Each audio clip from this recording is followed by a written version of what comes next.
Bonjour et bienvenue sur le podcast Jouons le jeu de la vie. Moi c'est Alicia, un être humain sur la Terre, et j'ai pris la décision de voir ma vie comme un jeu. Mon but à travers ce podcast est de te partager et transmettre des outils pour t'aider dans ton propre chemin du jeu de ta vie. Je te partage mes expériences et je vais à la rencontre de d'autres êtres humains pour qu'ils nous partagent comment ils expérimentent leur propre manière de jouer leur vie.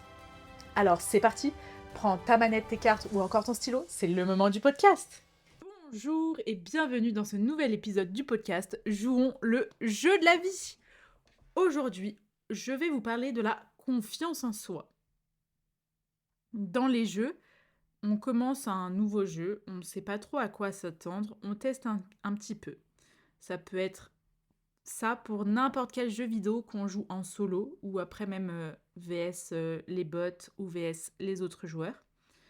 Prenons par exemple Mario Party DS, un vieux jeu qui se jouait sur DS, où il y avait plein de mini-jeux, il y avait des boss, il y avait plein de trucs à faire.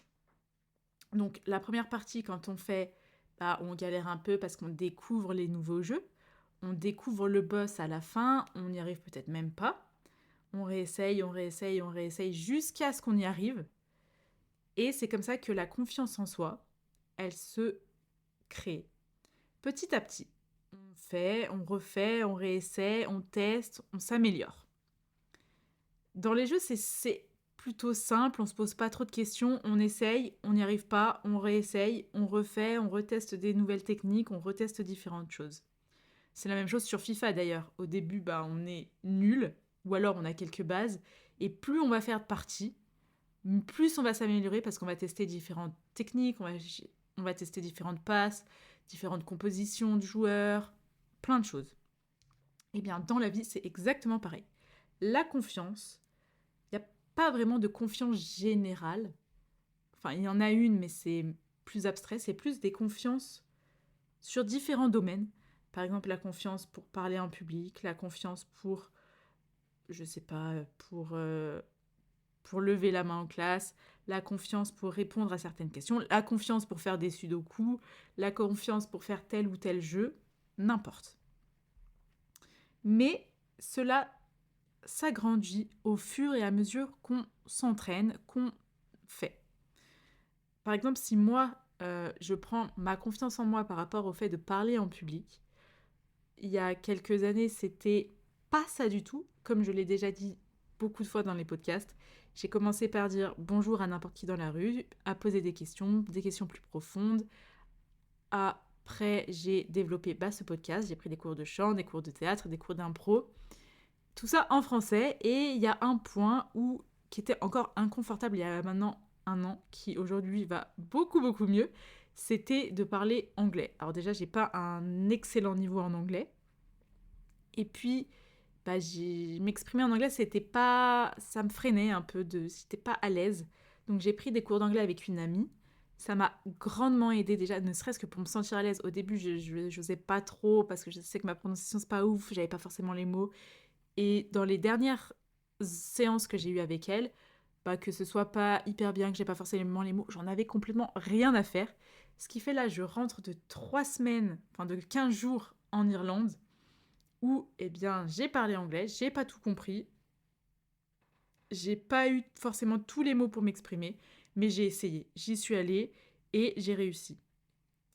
J'ai réussi au degré de réussite, hein. J'ai pas parlé couramment avec tout le monde, non. J'ai parlé avec des personnes, j'ai posé des questions, j'ai répondu aux questions quand je comprenais. Si je comprenais pas, je demandais aux personnes de répéter. Et inversement, si elles ne me comprenaient pas, elles me demandaient de répéter. Et tout s'est très bien passé.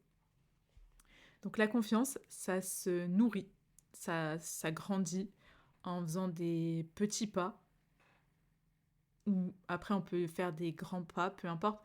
Mais la méthode des petits pas, c'est quand même ce qu'il y a de mieux pour gagner confiance en soi. Là, moi, je vous ai pris l'exemple pour la prise de parole en public, mais ça pourrait être n'importe quoi pour vous. Ça pourrait être la même chose. C'est juste qu'il faut trouver ce qui est suffisamment challengeant pour avancer, mais pas bloquant. Qu'on soit quand même à l'aise. C'est pour ça que moi, j'ai commencé par dire juste bonjour dans la rue. Parce que de base, je me disais, allez, je vais poser une question directe, je vais demander l'heure ou je sais pas quoi. Et j'y arrivais pas. Donc je me suis dit, ok, bah c'est trop grand, j'ajuste. Et j'ai nourri ma confiance en moi dans la prise de parole en public comme ça. Toi, quelle est la chose où tu aimerais gagner confiance en toi? Et qu'est-ce que tu pourrais faire, ne serait-ce de tout petit, pour gagner un peu plus de confiance dans ce domaine-là? J'espère que cet épisode te sera utile. Tu peux le partager ou en parler autour de toi si tu penses que ça peut aider d'autres personnes. Si le podcast t'a plu, tu peux me laisser 5 étoiles.